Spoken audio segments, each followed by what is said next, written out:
చెప్పుకోవడానికే government employee జీతం మాత్రం zero. ఎందుకు జీరో అంటున్నానంటే ఒక కూలీ బయటికి వెళ్తే 500 మనీ ఇస్తారు కూలీకి, సేమ్ నాకు కూడా 500 మనీ ఇస్తారు. అంటే నేను కూలీనా గవర్నమెంట్ ఎంప్లాయీనా? కూలీ. గవర్నమెంట్ కూలీ, గవర్నమెంట్ సర్వెంట్ అన్నమాట.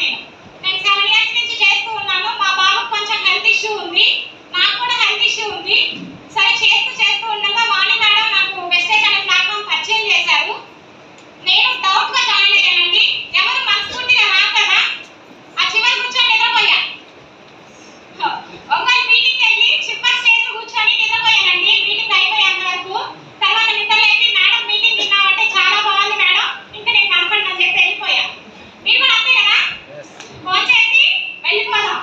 ఎందుకంటే మనల్ని మన మీద నమ్మకం పెట్టుకొని తీసుకొచ్చిన వాళ్ళకి హ్యాండ్ ఇచ్చి వెళ్ళిపోదాం అని చెప్పి మన మనసులో ఉంటుంది. ఎందుకంటే ఇదంతా వేరే పడి, మనదంతా వేరే స్కూల్. అవునా కాదా? ఏం అర్థం కాదు. ఇక్కడికి వస్తే అరవ సినిమా చూసినట్టు ఉంటుంది. కానీ ఆ అరవ సినిమా కూడా ఎవరైతే బ్రెయిన్ ఓపెన్ చేసి తింటారో వాళ్ళు ఖచ్చితంగా నెక్స్ట్ ఇయర్ ఇదే టైంకి 1 lakh తీసుకుంటారు.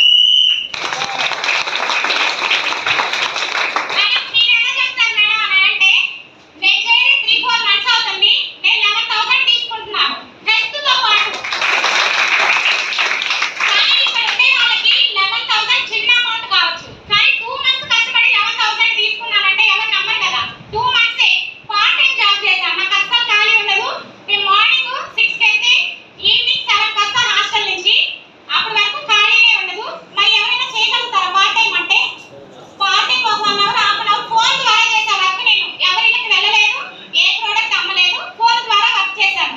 ఫోన్ ద్వారా వర్క్ చేసి నెలకి 11,000 తీసుకున్నానంటే బెస్ట్ ఆప్షనా? బెస్ట్ ఆప్షనా? మరి ఇంకెక్కడైనా ఉంటుందా? నేను ఎందుకు